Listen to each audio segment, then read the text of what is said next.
इस सौर संध्या 2026 के कार्यक्रम में हमारे बीच में भारत के रक्षा मंत्री, जिनके नेतृत्व में आपने देखा ऑपरेशन सिंदूर और जिस तरह से करारा जवाब हमारी सेनाओं ने दिया, ऐसे हमारे रक्षा मंत्री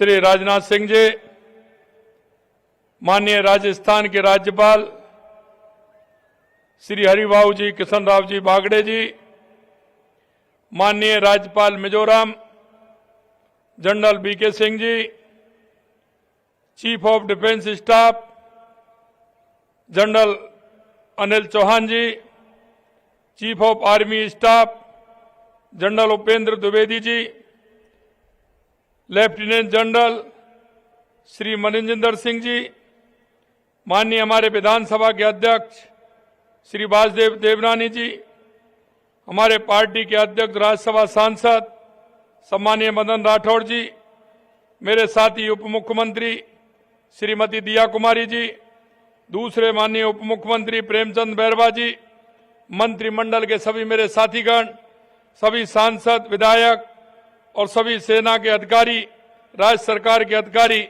और इस कार्यक्रम में उपस्थित सभी मेरे भाई और बहनों, सबसे पहले तो मैं आप सभी का स्वागत करता हूं, अभिनंदन करता हूं, आप सभी को मैं प्रणाम करता हूं।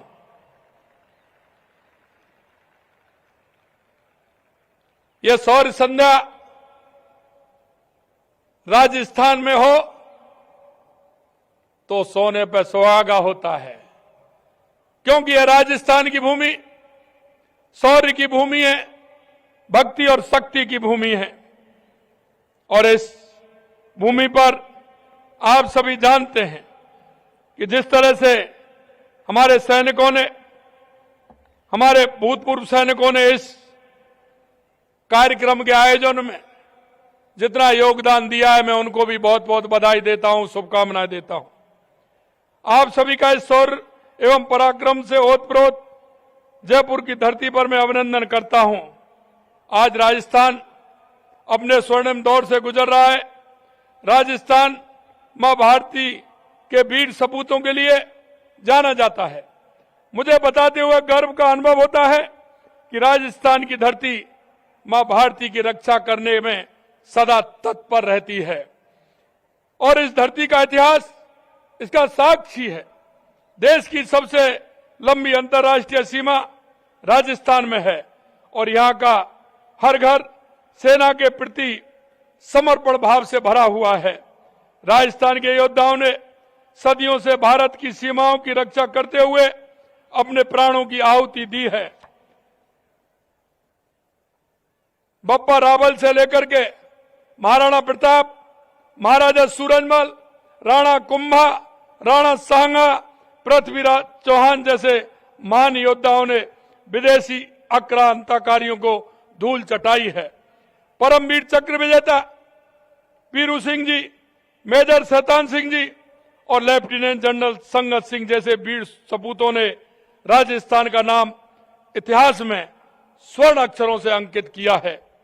आज भी राजस्थान के युवा एनडीए, सैनिक स्कूल और रक्षा अकादमियों में बड़ी संख्या में चयनित होते हैं। राजस्थान के लगभग हर गांव, कस्बे में युवा सेना में भर्ती होने का सपना देखते हैं, देश सेवा को अपना सौभाग्य मानते हैं।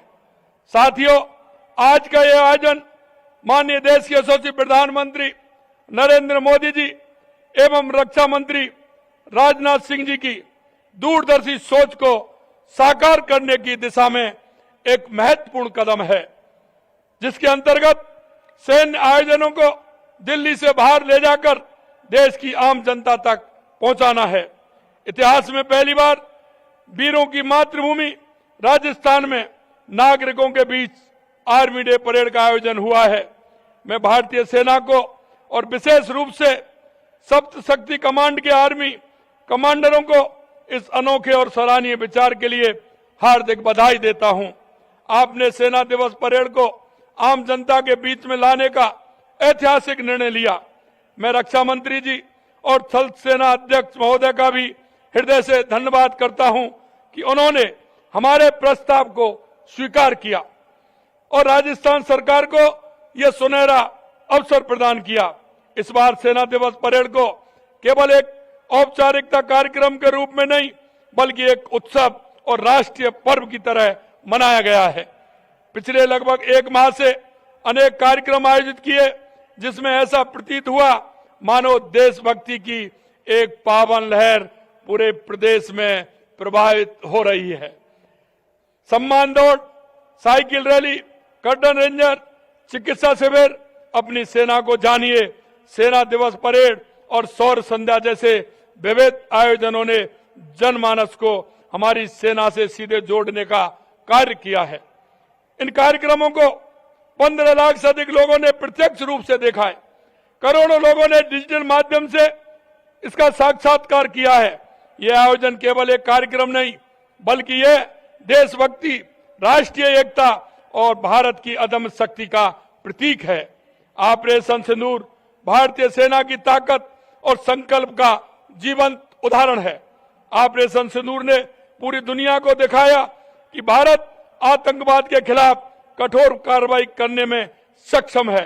यह ऑपरेशन सिंदूर के बाद पहली आर्मी डे परेड है जो हमारी सेना की जीत का जश्न भी है। इस परेड में ऑपरेशन सिंदूर में प्रयुक्त अत्याधुनिक हथियारों का प्रदर्शन किया गया है।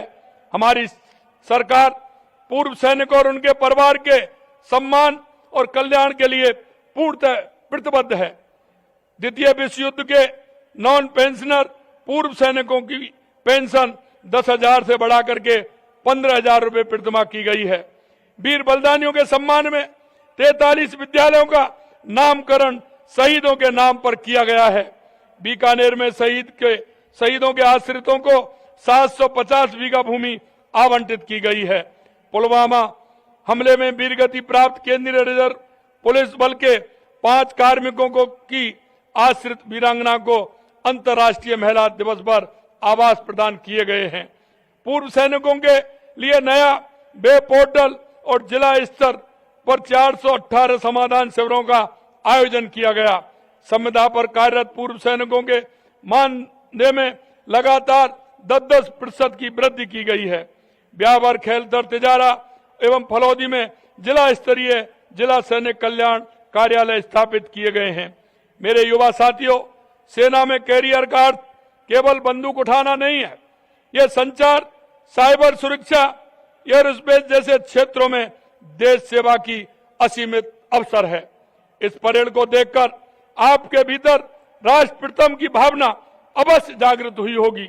राजस्थान सरकार युवाओं को सेना में भर्ती के लिए प्रोत्साहित और प्रशिक्षण देने के लिए तैयार है।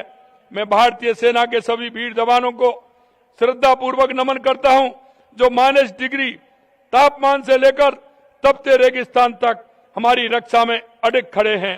अंत में कुछ पंक्तियां आज अपने सेना को समर्पित करना चाहूंगा। शक्ति जब कर्तव्य बन जाए तभी राष्ट्र सुरक्षित होता है। वीर जब सीमा पर जागे तभी देश निर्भीक सोता है। सैनिक सीमा पर सजग रहे तभी राष्ट्र और उसका भविष्य सुरक्षित रहता है। आइए हम सब संकल्प लें, अपनी सेना के साथ सदैव चट्टान की तरह खड़े रहें। राष्ट्र की एकता और अखंडता के लिए हम सब मिलकर कार्य करें। भारतीय सेना जिंदाबाद। भारत माता की, भारत माता की। वंदे वंदे। जय हिंद, जय भारत, जय राजस्थान।